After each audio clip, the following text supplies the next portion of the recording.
மாலை நேரத்தில் தேவனை ஆராதிக்க தேவன் கொடுத்த நல்ல ஒரு அற்புதமான வாய்ப்புக்காக கர்த்தரை ஸ்தோத்திரிக்கிறேன்.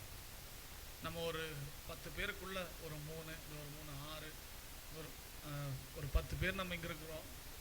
ஒரு 10 பேர் இருக்கிற இந்த வர்ஷிப் எல்லா இசை கருவிகளோடு நேர்த்தியாய் வாசித்து நாம் அருமையான ஒரு ஆடியோ சிஸ்டம் இது எல்லாம் ஒன்று கூடி கர்த்தரை நாம் மகிமைப்படுத்துறது ஒரு பெரிய மீட்டிங் மாதிரி இருக்குது எனக்கு.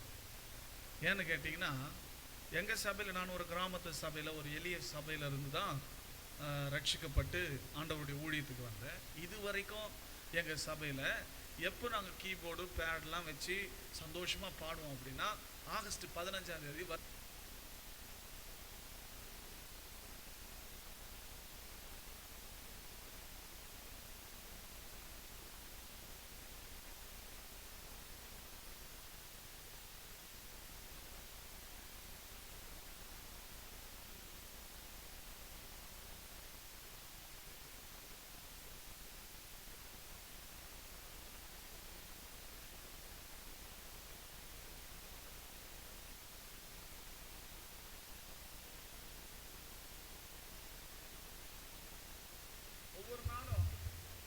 நேர்த்தியான இசையோடு காஞ்சிபுரத்தில் நம்பர் 1 பேட் பிளேயர் அவர் வாசிப்பில் நான் பாடினன்னு எனக்கு ஒரு பாக்கியத்தை கர்த்தர் கொடுத்துருக்கிறாரு.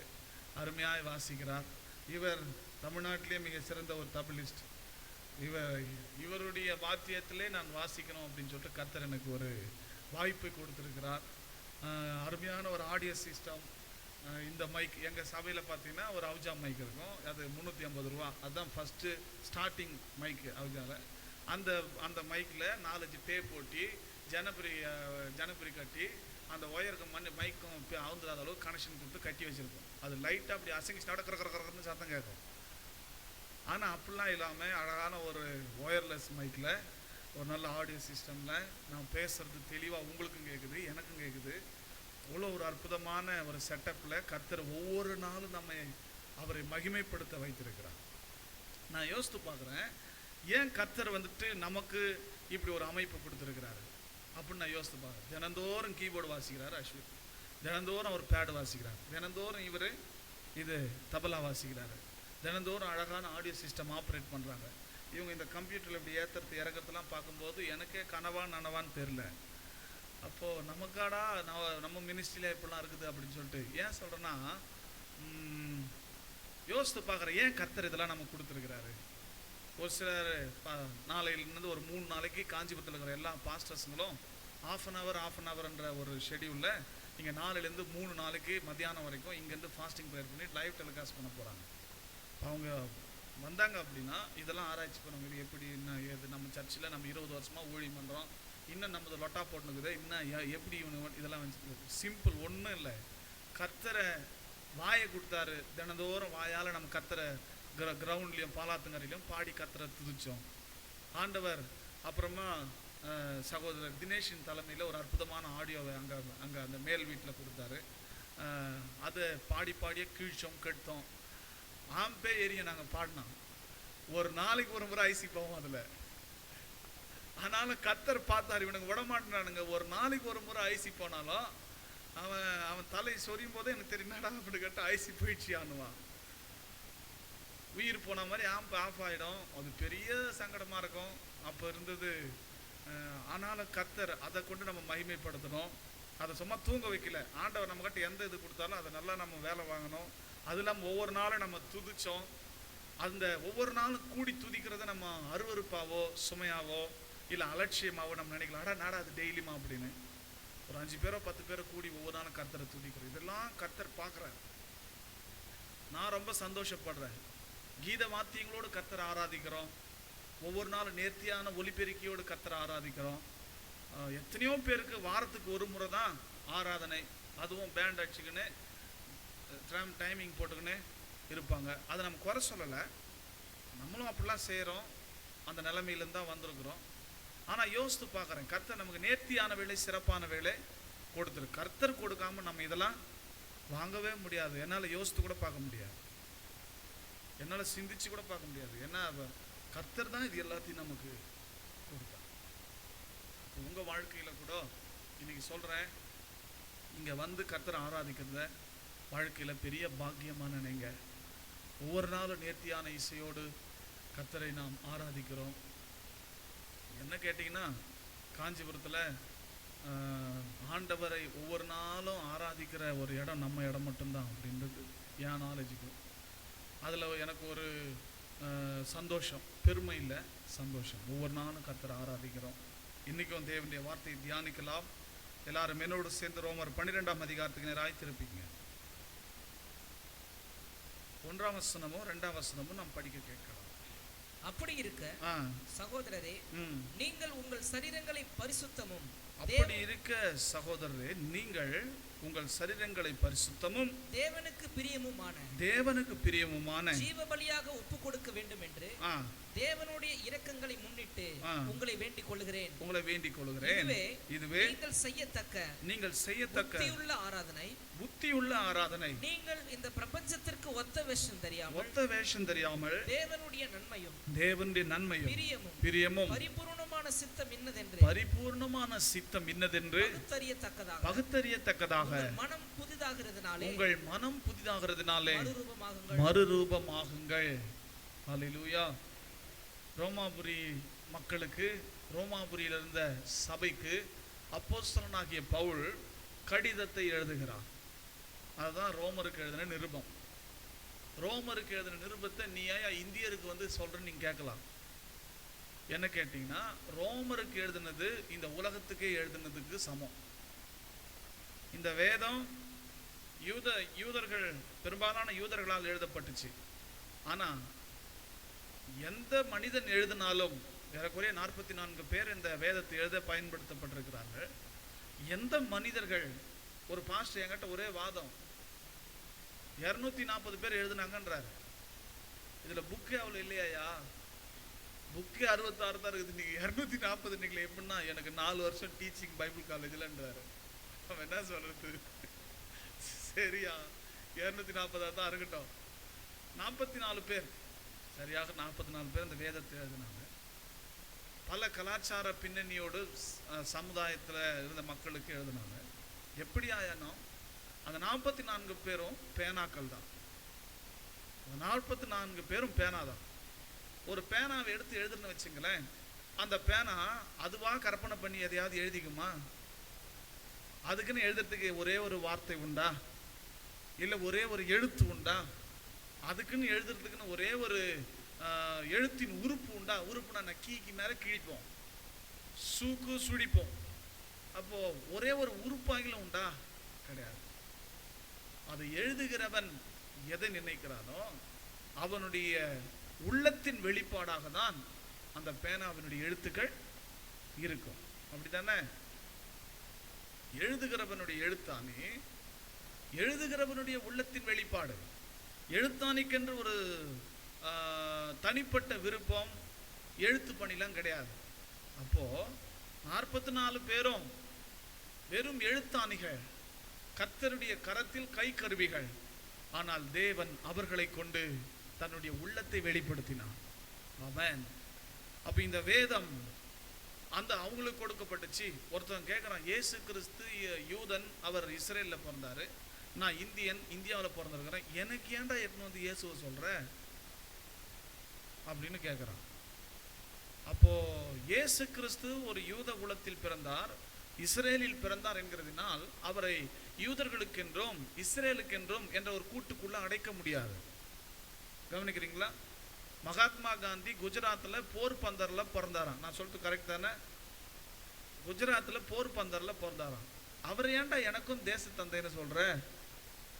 நான் தமிழன், நான் தமிழ்நாட்டில் பிறந்தேன், காஞ்சிபுரத்தில் கதிர்பூரில் பிறந்தேன். எங்கள் கதிர்பூருக்குன்னு ஒரு தந்தையை வைங்க, அப்படின்னா காஞ்சிபுரத்துக்கு ஒரு தந்தையை வைங்க, இல்லை தமிழ்நாட்டுக்குனாவது ஒரு தந்தை வைங்க. அவர் போர் பந்தரில் குஜராத்தில் பிறந்தா அவர் ஏன் எனக்கு தேச தந்தை ஆகிறார்? அது எப்படி ஆகிறாரோ அதே போல தான் இயேசு இந்த உலகத்துக்கே தந்தை, இந்த உலகத்துக்கே தெய்வம். அப்போ சரி, இயேசு கிறிஸ்து உலக மகா தெய்வம். அந்த மக்களுக்கு, இந்த மக்களுக்கு, அந்த பிணையில வாழ்ந்தவங்களுக்கு, இந்த காலகட்டத்தில் இருந்தவங்களுக்கு இதை கொடுத்தார் அப்படின்னு நான் எடுத்துக்க முடியாது. மனிதர்களுக்கான தேவனுடைய தூது. எல்லா கலாச்சாரங்கள், இன, மொழி பாகுபாடுகளை எல்லாம் தாண்டி ஒவ்வொரு மனிதனுக்கும் கர்த்தர் செய்தியை கொடுக்கிறார். அதுதான் இந்த வேதம். அப்ப ரோமருக்கு பவுல் எழுதின கடிதம் என்று சொல்லும்போது, ரோம சபைக்கு கர்த்தர் எதை சொல்ல வேண்டும் என்று விரும்பினாரோ அதை சொல்ல பவுலை ஒரு கை கருவியாக பயன்படுத்தினார். சரிங்களா? அப்போ என்ன சொல்றாரு? முதலாம் வசனத்துல சரீரத்தை குறித்து பேசுறார். சரீரத்தை குறித்து எல்லாம் கொஞ்சம் நீங்க கவனிக்கணும். நல்ல நல்ல தாட்ஸ் உங்களுக்கு கொடுக்குறேன். சரீரத்தை குறித்து அப்போஸ்தலனாகிய பவுலின் வழியாக யார் பேசுறது? கர்த்தர் பேசுறார். என்னன்னு பேசுறார் சரீரத்தை குறித்து? உங்கள் சரீரங்களை பரிசுத்தமாகவும் தேவனுக்கு பிரியமான ஜீவ பலியாகவும் ஒப்பு கொடுக்க வேண்டும். அப்போ உங்கள் சரீரம் பரிசுத்தமாக இருக்க வேண்டும். அது தேவனுக்கு பிரியமான உயிருள்ள பலியாக இருக்க வேண்டும். அப்போ உயிருள்ள பலினா என்ன? ஜீவ பலினா என்ன? யோசித்து பாருங்க. உயிருள்ள பலி அப்படின்னா என்ன கேட்டா, கர்த்தருக்கு அந்த நாளில் பலி செலுத்துவாங்க. மிருக ஜீவராசிகளை கொண்டு வந்து வெட்டி பலி செலுத்துவாங்க. அது செத்துட்டா பலி நிறைவடைஞ்சிருச்சு. இப்ப கர்த்தர் என்ன சொல்றாரு? உயிருள்ள உன் திரு உடலை, உயிருள்ள உன்னுடைய சரீரத்தை, ஜீவனுள்ள உன்னுடைய உடலை ஜீவனோடு கூட எனக்காக வாழ நீ அர்ப்பணிக்கணும். உன் சரீரத்தின் செயல்பாடுகள் எனக்கானவைகளாய் இருக்க வேண்டும். எனக்கு உன்னுடைய உடலை நீ பலியாக கொடுக்க வேண்டும். அப்படின்னா நம்ம உடம்பு நம்ம கத்தி எடுத்து வெட்டணும்னு அர்த்தம் கிடையாது. அன்னைக்கு வெட்டினா பழைய ஏற்பாட்டில், இன்னைக்கு பலியா ஒப்பு கொடுனா எப்படி புரிஞ்சுக்கிறேன்னா, நான் என்னுடைய சரீரத்தை அவருக்கு ஒப்பு கொடுக்க வேண்டும். அல்லேலூயா. இந்த சரீரம் என்கிறது ரொம்ப முக்கியம். ஒரு சிலர் சொல்றாங்க கர்த்தர் இருதயத்தை தான் பார்க்கிறாரு, அதனால சரீரத்தெல்லாம் பார்க்கல, சரீரம்லாம் அவ்வளவு முக்கியம் கிடையாது அப்படின்னு சொல்றவங்க என்ன பண்றாங்கன்னா, சரீரத்தை ஒரு பொருட்டாவே நினைக்க மாட்டேன்றாங்க. சரீர பிரகாரமான காரியங்களை யோசித்து பாருங்க. சபைக்கு வரான், முடிய சுத்த கத்திரிச்சுக்கின்னு, தலை முடிய இங்க முன்ன மட்டும் டோப்பா மாதிரி ஆடுது. ஏன் இப்படி வரான் அவன்? ஏன் இப்படி வரான்? நீ அதெல்லாம் கேட்காத. கர்த்தர் என் முடியா பார்க்குறாரு, கர்த்தர் என் உள்ளத்தான் பார்க்குறாரு. நீ அதெல்லாம் கேட்கறது. ஆண்டவர் பைபிள் இருக்குதானே வசனம்? ரோமர்ல இருக்குதா, இல்லை கொரிந்தியர்ல இருக்குதா? யோசித்து பாருங்க. நம்முடைய சரீரம் அவருடைய ரத்தத்தால் மீட்கப்பட்டது, அவருடையது. அப்படிதானே? இந்த சரீர சுகத்துக்காக கர்த்தர் சிலுவையிலே காயங்களை ஏற்றிருக்கிறார். இந்த சரீரத்தின் சுகத்தின் மேல் அவருக்கு அக்கறை இருக்கிறது. அதே போல உங்கள் சரீரம் தேவன் தங்குகிற தேவனுடைய ஆலயமாக இருக்கிறது. இதை நம்ம கெடுக்க கூடாது. எப்படி கெடுக்க கூடாது? பாவங்கள் செய்கிறதுனால், அசுசியான காரியங்களை செய்யறதுனால இந்த சரீரத்தை நம்ம கெடுக்க கூடாது. அது மட்டும் இல்ல, இந்த சரீரத்தை அவலட்சணமாக்க கூடாது. ஒரு பாட்டி என்ன பண்ணுச்சு? ரட்சிக்கப்பட்டு ஞானசானம் எடுத்துச்சு. ஞானசானம் எடுத்து சபைக்கு வந்து ஆவியில் நிரம்பி ஜெபிக்குது, துதிக்குது. அது ஆண்டவரே அப்படின்னா பல்லு ஃபுல்லா கருப்பா இருக்குது, வாயே கருப்பா இருக்குது. இந்த கேள்வி எந்த வயசுல இருந்து வெத்தலை போட்டுக்கிறான்னு தெரியல. அந்த வாய் மொத்தம் அப்படியே என்ன சொல்றது, ஒரு ரத்த சிவப்பா இருக்குது, பார்க்கவும் இல்லை, அருவருப்பா இருக்குது. நான் கேட்டேன் அந்த பாட்டி கிட்ட முடிஞ்ச பிறகு, ஏன் இந்த வாயை இப்படி பண்ணி வச்சிருக்கிறீங்க? ரத்த சிவப்பா இருக்குது, பார்க்க அருவருப்பா இருக்குது அப்படின்னா, ஆண்டவர் உள்ளத்தான் பார்க்குறாரு, என் வாயை பார்க்கல. நீ ஏன் வாயை பார்க்குற? ஆண்டவர் உள்ளத்தை பார்க்குறாரு, அதில் எந்த சந்தேகமும் இல்லை. நீ ஏன் என் வாயை பார்க்குற அப்படின்னா, எனக்கு வாய் தான் தெரியுது, உள்ளமா தெரியுது ஃபர்ஸ்ட். ரெண்டாவது, கர்த்தர் உள்ளத்தை மட்டுமா பார்க்குறாரு? உன் சரீரத்தை கூட எனக்கு நீ என்ன பண்ணணும்னு சொல்லியிருக்கிறாரு, ஒப்பு கொடுக்கணும்னு சொல்லியிருக்கிறார். கர்த்தர் கொடுத்திருக்கிற அற்புதமான சரீரத்தை வாயை கெடுத்து, இந்த இந்திக்காரங்களாம் பாருங்க, எல்லாரும் வாயை இருப்பான். அவன் வாயை பார்க்கும்போது நமக்கு வாந்தி வர, 4 நாளைக்கு சாப்பிடவே மாட்டோம். பெரிய கோடீஸ்வரனா இருப்பான், பெரிய லட்சாதிபதியா இருப்பான், ஆனால் என்னால் பான் குட்கா போட்டு அடைக்க அவன் வாய் ஒரு சாக்கடை மாதிரி இருக்கும், கிட்ட போக முடியாது, நாத்தடிக்கும். ஆண்டவர் அதெல்லாம் சொல்றாரு, ஆண்டவர் உள்ளத்தான் பார்க்குறாரு. ஆண்டவர் உங்கள் சரீரத்தை நீங்க போதை வஸ்துகளுக்கு கொடுக்க கூடாதுன்னு அவர் எதிர்பார்க்கிறார். வாயை கெடுக்க கூடாது, வாய்க்குள்ள தேவையில்லாதெல்லாம் போட்டு. வாய் உள்ள மூக்கு உள்ள பொடி வச்சு ஏத்துறாங்க. யோசித்து பாருங்க, இந்த மூக்கை கடவுள் எவ்வளோ அற்புதமாக படைச்சிருக்கிறார். ஒருவேளை நம்மளாம் அந்த மூக்கு பொடியை போடணும்னு கர்த்தர் படைச்சா மூக்கை இப்படி வச்சிருக்க மாட்டார், திருப்பி இப்படி வச்சுட்டு இருப்பார். நம்ம பொடி கடைக்கு போயிட்டு அப்படி மூக்கை என்ன அவன் அப்படியே தட்டி விட்டுருவான். நமக்கு தேவைப்படுறப்பெல்லாம் அப்படியே உறிஞ்சிக்கலாம். இப்போ யோசித்து பாருங்க. ஆனால் கர்த்தர் பொடி போடவா இந்த மூக்கை வச்சிருக்கிறார். கொஞ்சம் யோசித்து பாருங்க. பொடி போட்டு இந்த பாய் மாருங்களாம் பொடி போடுறதுல, பாய் விட்டு பொம்பளைங்கன்னா ரொம்ப கில்லாடி பொடி போடுறதுல. அல்லாஹு அக்பர் அல்லாஹ்னுமா, இது துணி தூக்கி போட்டு அல்லாஹ்னு. யோசித்து பாருங்க. நம்ம ஆண்டவர் அப்படிப்பட்ட ஆண்டவரா? உன் உடம்ப நீ கெடுத்துக்காதன்னு சொல்ற. உன் உடம்ப நீ அலங்கோலப்படுத்திக்காத, உன் உடம்ப நீ அவலட்சணமாக்கிக்காத. புகையை விட்டு வாயெல்லாம் கருவடைச்சு போய், நுரையீரல்லாம் கருவடைச்சு போய், அதாவது அப்போல்லாம் கிராமத்தில் விறகு அடுப்பு தானே வீட்டு உள்ள வச்சுருப்பாங்க. அந்த அடுப்புக்கு நேராக பார்த்தீங்கன்னா அந்த சவுறு ஃபுல்லாக கருப்பாக இருக்கும், புகை அடைஞ்சு. நீ புகை விட்டனா அந்த எப்படி கறி படிஞ்சிருக்குதோ அந்த மாதிரி லங்ஸில் கறி படிஞ்சிடும், கெட்டுடும் லங்ஸை. உன் சரீரத்தை நீயே கெடுத்துக்காத. ஜீவ பலியாக உன்னை ஒப்பு கொடு. எரி சாராயத்தை குடிச்சு குடிச்சு எங்கள் சொந்தக்கார பையன் ஒன்று குடலே இல்லைன்றான் டாக்டர். குடல் பாதி குடல் இல்லைன்னு சொல்லிட்டு பாதி குடலுக்கு பதில் நம்ம டியூப் ஆப்ரேஷன் பண்ணி டியூப் வச்சுக்கிறோம். யோசித்து பாருங்க, கடவுள் எவ்வளோ அற்புதமாக இந்த உடம்பை கொடுத்துருக்கிறார். இதை பரிசுத்தமாக காத்துக்கிறோமா? இதை அசூசிப்படுத்தாமல் இருக்கிறோமா? இதை அலங்கோலப்படுத்தாமல் இருக்கிறோமா? நவநாகரிகம் என்ற பேரில் இந்த சரீரத்தை இன்னைக்கு எப்படிலாம் அலங்கோலம் பண்ணுறாங்க தெரியுமா? சற்று சிந்திச்சு பாருங்க. இந்த சகோதரிமார்கள் கல்யாணத்துக்கு போகும்போது பண்ணுறாங்க பாருங்க, ஏதோ இவங்களுக்கு தான் கல்யாணம்ன்ற மாதிரி லிப்ஸ்டிக்லாம் எடுத்து போட்டுக்கிறது. இதுக்கு முன்னாடி இதுக்கு லிப்ஸ்டிக்லாம் போட்டு பழக்கம் இல்லை. எங்கன்னா கல்யாணத்துக்கு மேலே லிப்ஸ்டிக் எடுத்து ஸ்ட்ராங்காக போட்டுக்குச்சு. லிப்ஸ்டிக் லைட்டாக மீடியமாக போட்டால் பரவாயில்ல, ஸ்ட்ராங்காக எடுத்து நல்லா சோப்பாக தெரியும்னு சொல்லிட்டு தடவிச்சு. யோசித்து பாருங்க. அங்கே இப்போ சாப்பாடு காலியாக போகுது, போகிறதே லேட்டு, சத்திரத்துக்கு போகிறதே லேட்டு. எப்போ இவங்க எங்கே சீக்கிரம் போய்க்கிறாங்க? சத்திரத்துக்கு போனதே லேட்டு. சாப்பாடு காலியாகணும், சாப்பாட்டுக்கு போயிட்டாங்க. சாப்பாட்டுக்கு போயிட்டோன்னா அங்கே போயிட்டு சாப்பாடு நல்லா சாப்பிட்றாங்க. நல்லா சாப்பிட்டுட்டு அங்கே போயிட்டு ஹேண்ட் வாஷ் பண்ணிட்டு நல்லா தொப்பிக்கணும், ஃபோட்டோ எடுக்க போகிறாங்க. அங்கே போய் அனுமார் மாதிரி அனுமார் வேஷம் போட்ட மாதிரி போய் ஃபோட்டோவில். யோசித்து பாருங்க, சரீரத்தை அலங்கோலப்படுத்த நீங்கள் யாருங்க? உங்கள் சரீரத்துக்கு சொந்தக்காரர் இயேசு கிறிஸ்து இல்லையா? உங்கள் உடம்பை அலங்கோலப்படுத்தாதீங்க. உங்கள் உடம்பை நீங்கள் அசிங்கம் பண்ணாதீங்க. சிகை அலங்காரம் நாகரிகமாக செய்கிறேன்னு சொல்லிட்டு இட உடமாக செய்கிறதோ. ஆண்களை பற்றி பிரச்சனை இல்லை, ஏன்னா நம்ம ஒன்றும் அவ்வளோ அலங்காரம் பண்ணுறது இல்லை.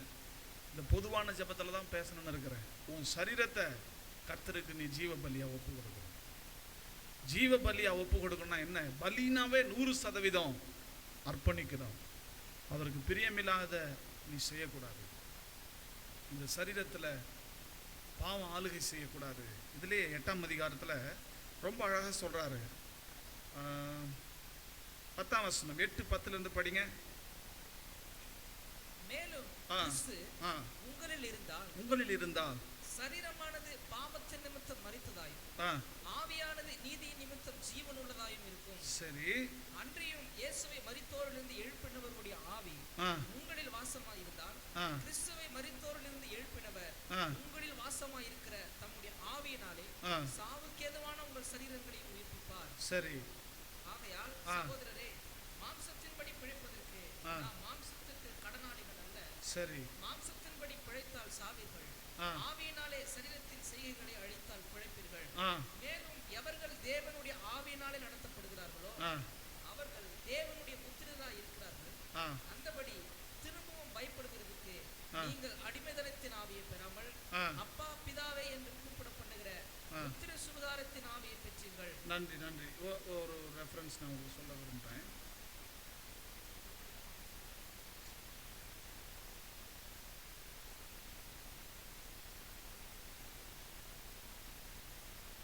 ரொம்ப முக்கியமான ரெஃபரன்ஸ் சரீரத்தை பற்றி. ஏன்னா நிறைய நேரத்தில் நம்ம என்ன யோசிக்கிறோன்னா, கர்த்தர் சரீரத்தை பற்றிலாம் அவ்வளோ முக்கியத்துவம் கொடுக்கல அப்படின்ற மாதிரி நம்ம நினைக்கிறோம். உங்கள் ஆத்மா எவ்வளோ முக்கியமோ அவ்வளோ முக்கியம்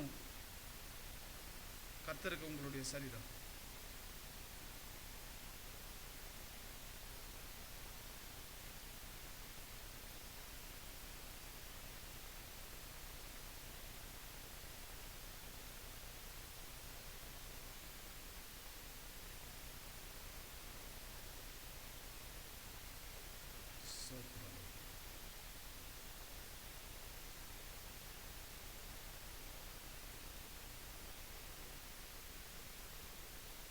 பாவம் ஆளாதிருப்பதாக அப்படின்னு ஒரு வசனம் உங்கள் சரீரத்தில், உங்கள் அவயத்தில்.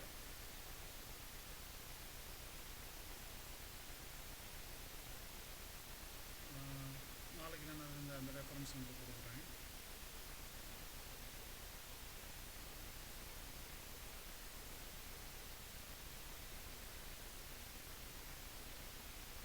ஆறாவது அதிகாரம் 6:12 படிங்க. ஆகையால் நீங்கள் சரீர இச்சைகளின்படி பாவத்துக்கு கீழ்ப்படியத்தக்கதாக சாவுக்கேதுவான உங்கள் சரீரத்தில் பாவம் ஆளாதிருப்பதாக. அப்போ உங்க சரீரத்தை கூட நீதி தான் ஆளுகை செய்யணும். நீங்கள் கிறிஸ்துவால் பெற்றுக்கொண்ட நீதி உங்கள் சரீரத்தை ஆளுகை செய்யணுமா? சரி, நீங்கள் உங்கள் அவயங்களை அநீதியின் ஆயுதங்களாக. அப்ப நமக்கு எத்தனை அவயம் இருக்கு கொஞ்சம் யோசித்து பாருங்க. தலையில இருந்து கால் வரைக்கும் எவ்வளோ அவயங்கள் கர்த்தர் கொடுத்திருக்கிறாரு. இந்த அவயங்களில் பாவம் ஆளுகை செய்யக்கூடாது. காதால பாவம் ஆளுகை செய்து, மூக்கால பாவம் ஆளுகை செய்து, வாயால பாவம் ஆளுகை செய்து, சரீரத்தினுடைய ஒவ்வொரு அவயத்தாலையும் பாவம் அரங்கேற்றப்படுது. அப்ப கர்த்தர் சொல்றாரு, நீங்க உங்க சரீரத்தை அவலட்சணம் பண்ணக்கூடாது, அதுல பாவம் ஆளுகை செய்யக்கூடாது.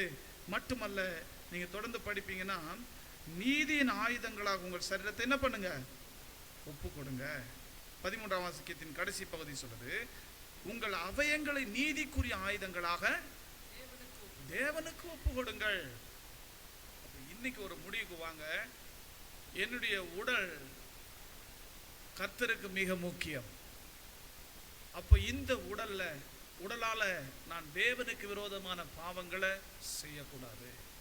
அதே நேரத்தில் ஒருவனின் ஆலயத்தை கெடுத்தால் நான் அவனை கெடுப்பேன்னு ஓப்பனா சொல்லிக்கிறார். நாங்கள் ஒருத்தனையும் கெடுப்புன்னு கர்த்தர் எங்கேயும் சொல்ல, ஆனா என் ஆலயத்தை கெடுத்தா நான் ஒருத்தனை கெடுப்புன்னு சொல்லியிருக்கிறாரு. அப்போ உங்கள் சரீரம் அவருடைய ஆலயம். அப்போ நீங்க அதை கெடுக்க கூடாது, அதை பாவத்துக்கு ஒப்பு கொடுக்க கூடாது, அதை நீங்கள் தேவையில்லாத இச்சைகளுக்கு ஒப்பு கொடுக்க கூடாது. அதை நீங்கள் ஒவ்வொரு நாளும் நீதியின் ஆயுதங்களாக ஒப்பு கொடுக்கணும். கர்த்தர் சொல்றாரு, நீதியின் ஆயுதங்களாக நீங்க அதை என்ன செய்யணும்? ஒப்பு கொடுக்கணும். ஒப்பு கொடுக்கறது மட்டுமல்ல, அதை நீதியின் ஆயுதங்களாய் மட்டுமல்ல, அதை பரிசுத்தமா நீங்க காத்துக்கணும். அதை நீங்க அலங்கோலப்படுத்தக்கூடாது. யோசித்து பாருங்க, உங்க வீடு இருக்குன்னு வச்சுங்களேன். உங்க வீடு வாடகைக்கு விடுறவனுக்கு என்னென்ன ரூல்ஸ் போடுவீங்க? குழந்தைங்க செவத்துல பேனால கிறுக்க கூடாது, செவத்துல ஆணி அடிக்க கூடாது. சரிங்க, உங்க வீட்டுக்கு வாடகை ஒருத்தன் வந்திருக்கான், வந்து இங்க கருப்பு பெயிண்ட் அடிச்சு வச்சுட்டுக்கிறான், செவத்துல செவப்பு பெயிண்ட் எடுத்து ஊத்திட்டு இருக்கிறான், எங்க பார்த்தாலும் ஆணி அடிச்சு வச்சிருக்கிறான், ஜன்னலை உடச்சி வச்சிருக்கிறான், கதவை உடச்சி வச்சிருக்கிறான். என்ன செய்வீங்க நீங்க? முதல்ல அவனை வீட்டை விட்டு காலி பண்ணுவீங்க. அட்வான்ஸே கிடையாது, ஓடிடு. வீட்டை இப்படி பண்ணி வச்சிருக்கிறீங்களா மனுஷனா அப்படிதான் கேட்பீங்க. அப்ப இது தேவனுடைய வீடு இல்லையா? இந்த வீட்டை கெடுக்க நமக்கு என்ன இருக்குது? அப்ப இந்த வீட்டை தேவனுக்கு பிரியமான விதத்தில் நாம் இதை நாம் கையாள வேண்டும். நம்முடைய சரீரம் கர்த்தருக்கு ரொம்ப முக்கியம். கர்த்தர் உள்ளதை தான் பார்க்கறாரு, சரீரத்தை விட்டுறாரு அப்படின்னு நினைக்காதீங்க. சரீரத்தையும் கர்த்தர் பார்க்கிறார். 3 வேளை கரெக்டா யார் இங்க சாப்பிட்றீங்க? கை தூக்கி காட்டுங்க. 4 வேளை சாப்பிட்றேன் அப்படிலாம் சொல்லாதீங்க. 3 வேளை நான் கரெக்டா சாப்பிட்றேன். எல்லாருமே சாப்பிட்றீங்க. ஒன்று சொல்றேன், நீங்க 3 வேளை ஒழுங்கா சாப்பிடலன்னா கொலை பண்றதுக்கு சமம். உங்க உடம்பு தேவனுடைய ஆலயம்.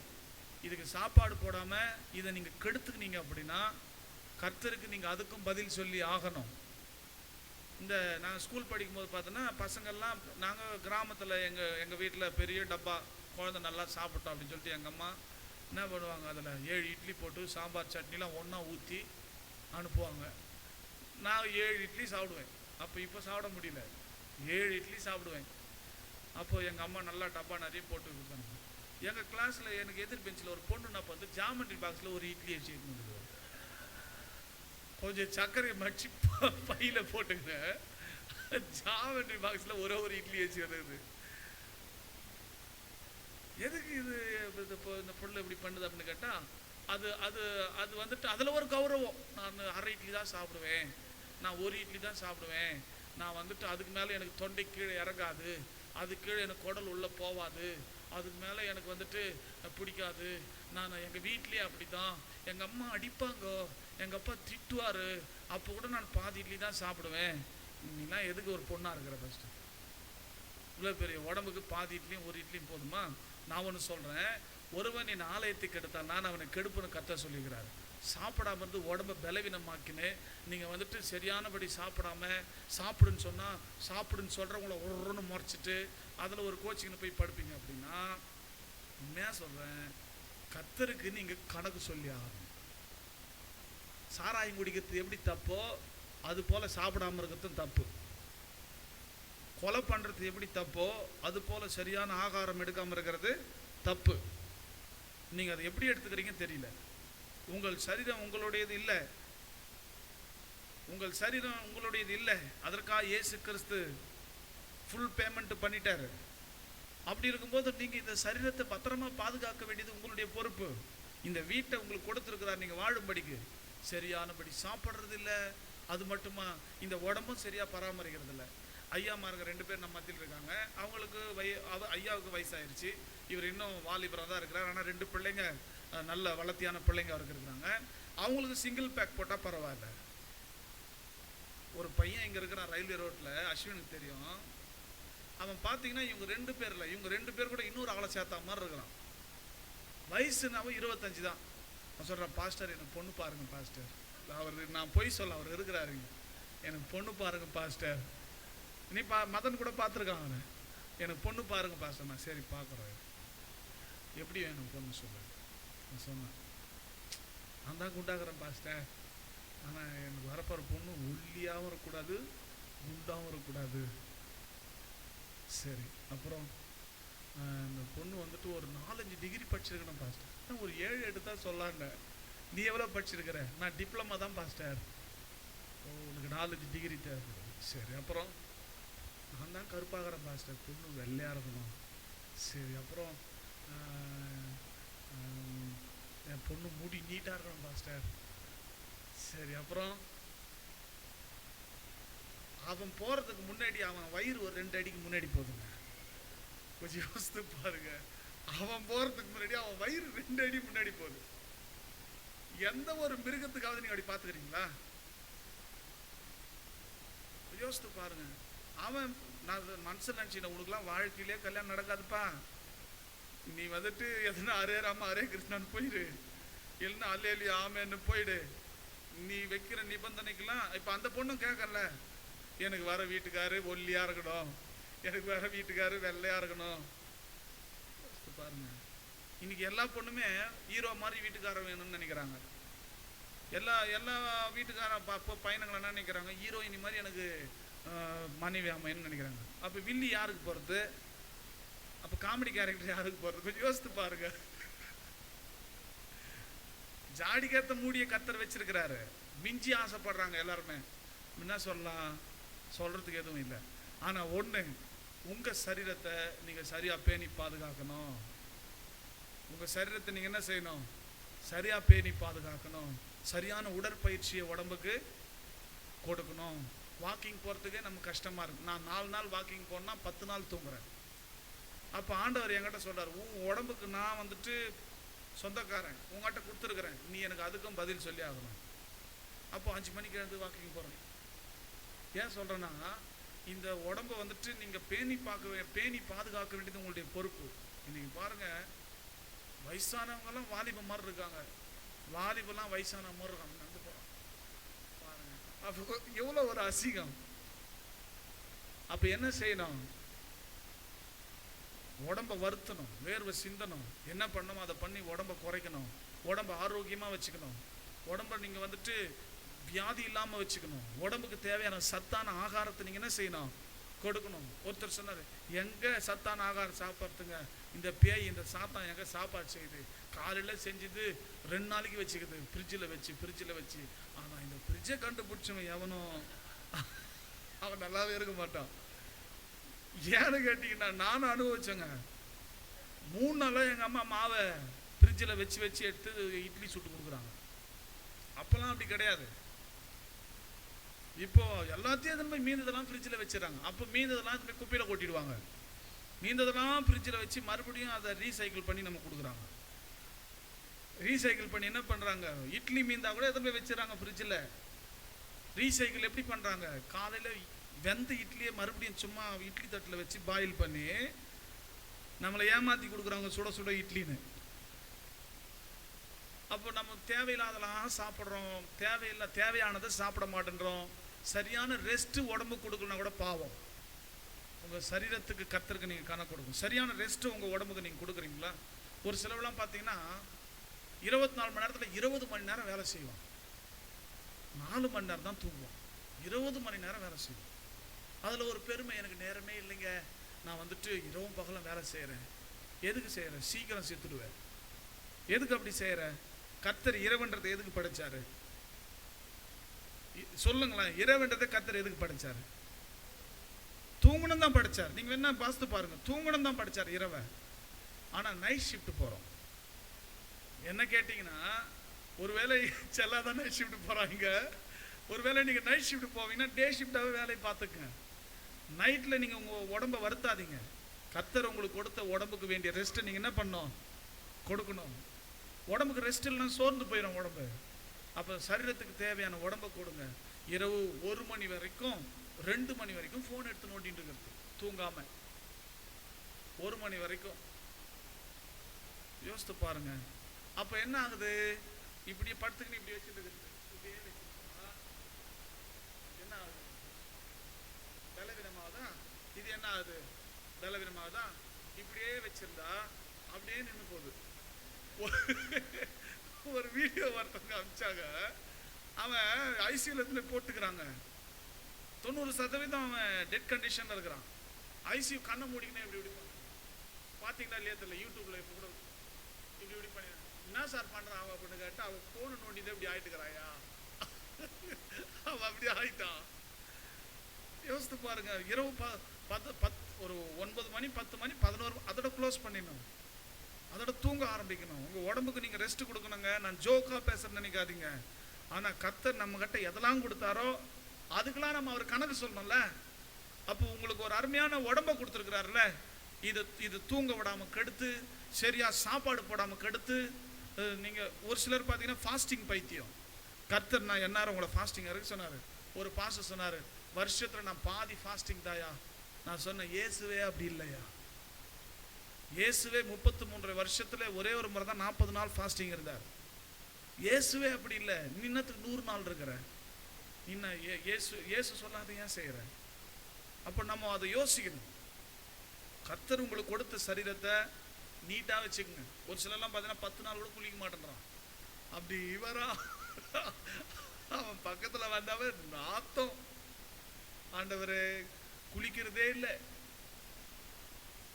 அப்போ சரீரத்தை பேணி பாதுகாக்கல. சுத்தமா வச்சுக்கணும், சரீரத்தை ஆரோக்கியமா வச்சுக்கணும். சரீரத்தை நீங்க சிறப்பா கொடுக்க வேண்டிய இளைப்பாறுதலை சரீரத்துக்கு கொடுக்கணும்.